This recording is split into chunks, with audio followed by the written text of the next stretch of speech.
Y ella tampoco. Vicky tampoco. Dale.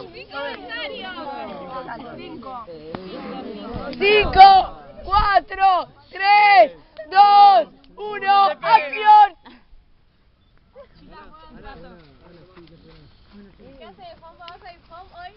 No puedo, mañana tengo que levantarme temprano para ir a aspirantes y no da que caiga así de gira, no puedo. No podés, dale, venite, boludo. No, la verdad que no puedo, ¿no? En este lugar donde vamos a ir, la rubia está haciendo 2 por 1. ¿Sí? ¿2 por 1 qué?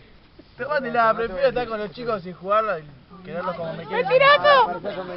Bien, papá. No podés. No podés. Un día los invito a que vengan ustedes a ver cómo la paso yo. Está la rubia. Dos rubias, Qué crack, boludo. Para el día del amigo me voy a la jornada mundial de jóvenes, así que no puedo hacer nada. ¿En serio? Sí, voy a ver al Papa. Ay, claro, no, ahora le dicen el Papa. Y sí, voy a pasarla ahí. Culo las brasileras. ¿Cómo? No, estás equivocado, voy a pasar. Andale. Che, ¿cuántos amigos tiene? Solo 9. Amigos todos vos. Con Paula 10, así que... La veo muy complicado, sí.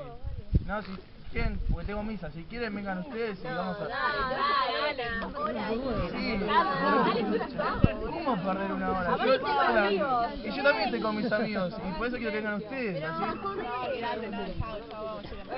Chau.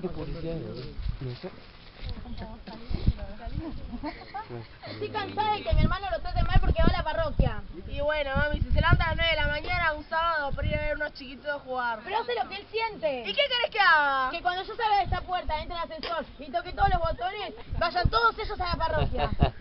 Ay, yo sé, Cori. Era de nenito. ¡Puta mía!